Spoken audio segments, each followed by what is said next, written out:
Hello friends, welcome to Velmozhi kitchen and வேலாக்ஸ்.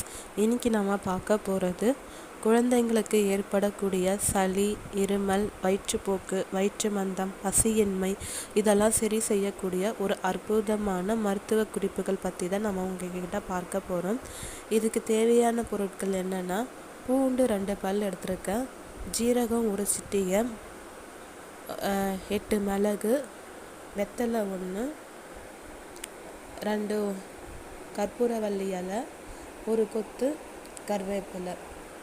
உங்கள்கிட்ட கருவேப்பிலை, ஓமவல்லி இலை இல்லைன்னா கூட நீங்கள் இது கூட பார்த்திங்கன்னா வேப்பிலை, துளசி இலை, அப்புறம் முருங்கை இலை, உங்களுக்கு என்ன இலை கிடைக்குதோ அதை நீங்கள் அரைச்சி குழந்தைங்களுக்கு வாரத்துக்கு ஒரு முறை மருந்து தயாரித்து கொடுத்தீங்கன்னா அவங்க உடம்பு நல்லாயிருக்கும், அடிக்கடி சளி பிடிக்காது. இது நீங்கள் வாரத்துக்கு ஒரு முறை நீங்கள் கொடுத்துட்டு வந்தீங்கன்னா உங்கள் குழந்தைங்க நல்லா சாப்பிடுவாங்க, நோய் எதிர்ப்பு சக்தி அதிகரிக்கும். இது குழந்தைங்க மட்டும் இல்லைங்க, பெரியவங்க வரைக்கும் கூட இது சாப்பிடலாம். இது அவ்வளோ அற்புதமான மருத்துவ குணங்கள் சார்ந்தது தான். இப்போ பார்த்திங்கன்னா நான் ஒரு பாலாடை அளவுக்கு செஞ்சுருக்கேன்.